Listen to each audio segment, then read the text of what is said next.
வெற்றிவேல் முருகனுக்கு அரோகரா. வீரவேல் முருகனுக்கு அரோகரா. நேற்று உரையில் முருகப்பெருமானுக்கும் சூரபத்மனுக்கும் கடுமையான போர் ஏற்பட்ட நிகழ்வுகளை பார்த்தோம். அந்த சமயத்தில் மயில் வடிவம் எடுத்தான் இந்திரன். ரதத்தை விட்டு கீழே இறங்கிய முருகன் மயில் வடிவில் இருக்கின்ற இந்திரன் மீது ஏறிக்கொண்டார். அதன் பின்பு சூரபத்மனுக்கும் முருகனுக்கும் இடையே இறுதி போர் மூண்டது என்று நேற்று உரையை முடித்திருந்தோம். வாருங்கள் தொடர்ந்து பார்ப்போம். இந்த யுத்தம் 4 நாட்கள் இடைவிடாமல் கடுமையாக நடந்தது. இந்த யுத்தத்தில் சூரபத்மன் பல்வேறு மாய வடிவங்களை எடுத்தான். முருகப்பெருமான் அவன் எடுத்த மாய வடிவங்கள் அனைத்தையும் அழித்து விட்டார். இறுதியாக சூரபத்மன் மட்டுமே தனித்து நின்றான். அவனுக்கு முருகப்பெருமான் தன்னுடைய பல்வேறு வடிவங்களை எடுத்து காட்டினார். அத்துடன் முருகப்பெருமானுடைய விஸ்வரூபத்தையும் சூரபத்மன் கண்ணார கண்டு தரிசித்தான். அதுவரை இந்த அரக்க குணங்கள் அனைத்தும் சூரபத்மனின் உள்ளத்தை விட்டு விலகியது.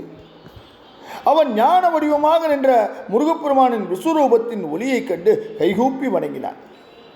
அதன் பிறகு முருகன் தன்னுடைய விஸ்வரூப காட்சியை சுருக்கிக் கொண்டு பழைய வடிவத்தில் தோன்றினான்.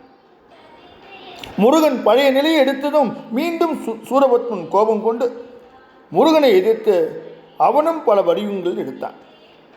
அதன் பிறகு முருகன் தேவர்களை பாதுகாப்பதற்காக தன் கையில் உள்ள வேலை எடுத்து சூரபத்மன் மீது வீசினார். சூரபத்மன் மாமரமாக மாறினான். உடனே முருகன் உடனே வேலை எடுத்து மாமரத்தின் மீது எய்தார். அப்போது சுய வடிவத்துடன் சக்தியுடனும் வெளிப்பட்டான். முருகன் எய்த வேல் சூரபத்மனின் மார்பை பிளந்து 2 கூறாக்கியது. கூறாக்கப்பட்ட சூரபத்மன் மயிலும் சேவலுமாக மாறினான். அந்த வடிவத்தில் முருகப்பெருமானை சூரன் எதிர்த்து சண்டையிட்டான். இறுதியில் மயிலும் சேவலுமாக மாறிய சூரனை முருகப்பெருமான் கருணையுடன் பார்த்தான். அதன் பின்பு சேவலை தன்னுடைய கொடியாகவும் அதுவரை முருகனின் கொடியில் சேவலாக இருந்த அக்னிக்கு பதில் சூரபத்மன் சேவலாக மாறினான். அதுபோலவே அந்த சமயம் வரை மயிலாக இருந்து முருகனை சுமந்த இந்திரனுக்கு மாற்றாக மயிலாக மாறிய சூரபத்மன் முருகனுக்கு வாகனமாகிவிட்டான். யாரை வதம் புரிவதற்காக முருகன் அவதரித்தாரோ அந்த சூரபத்மனை வதம் செய்யாமல் கருணை காட்டி தன்னுடைய கொடியில் சேவலாகவும் தன் வாகனமான மயிலாகவும் மாற்றிக்கொண்டார். அவருடைய கருணையை கண்டு அனைவரும் அவரை போற்றி வணங்கினார்கள். அதனை அடுத்து முருகப்பெருமான் வீரபாகுவுக்கு ஆணையிட்டு வீர மகேந்திரபுரியில் சிறையில் இருக்கும் தேவர்கள் அனைவரையும் மீட்டு வரச் செய்தார். சூரபத்மனால் சிறை வைக்கப்பட்ட தன் மைந்தன் ஜெயந்தன் விடுதலையாகி வருவதைக் கண்ட இந்திரன் கட்டுக்கடங்காத மகிழ்ச்சி அடைந்தான். அவனை வரவேற்று அவன் 2 தோள்களையும் தழுவிய தேவேந்திரன் மற்றற்ற மகிழ்ச்சி அடைந்தான். சூரபத்மன் மடிந்ததை எண்ணி தேவர்கள் பெரும் மகிழ்ச்சி அடைந்தார்கள். விழா எடுத்து கொண்டாடினார்கள். தாங்கள் இழந்த வாழ்வும் வளமும் பெற்று சிறந்தார்கள். அத்துடன் அவர்கள் முருகப்பெருமானுக்கு கும்பம் பிம்பம் ஆகிய இடங்களில் வைத்து பூஜை செய்து வணங்கினார்கள். அதன் பின்னர் முருகப்பெருமான் அவர்கள் அனைவருக்கும் ஆசி வழங்கி அவர்கள் மீண்டும் சிறப்புடன் ஆட்சி அமைக்குமாறு அர்ப்பணித்தார். இது இவ்வாறு இருக்க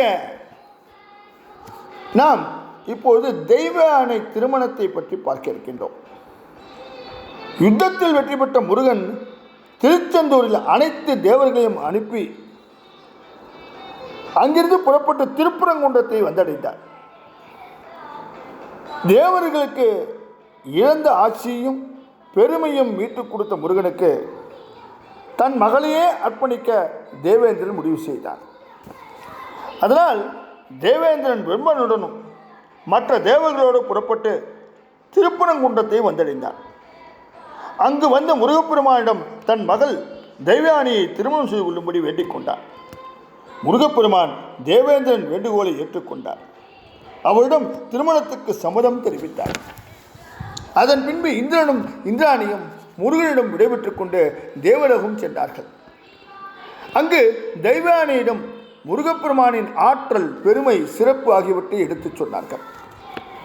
அண்டங்கள் முழுவதையும் அரசாட்சி செய்த அரக்கர்களை முற்றிலும் அழித்து வெற்றுவாடி வெற்றி வாகை சூடித் தந்தவன் முருகனே என்ற அவனின் பெருமையை எடுத்து விளக்கினார்கள். முருகன் பெருமைகளை கேள்விப்பட்ட தெய்வானை அவரையே திருமணம் முடிக்க வேண்டும் என்று விருப்பம் கொண்டார்.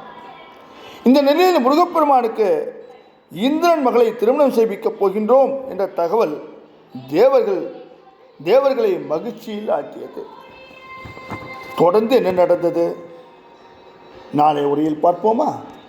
வெற்றிவேல் முருகனுக்கு அரோகரா, வீரவேல் முருகனுக்கு அரோகரா.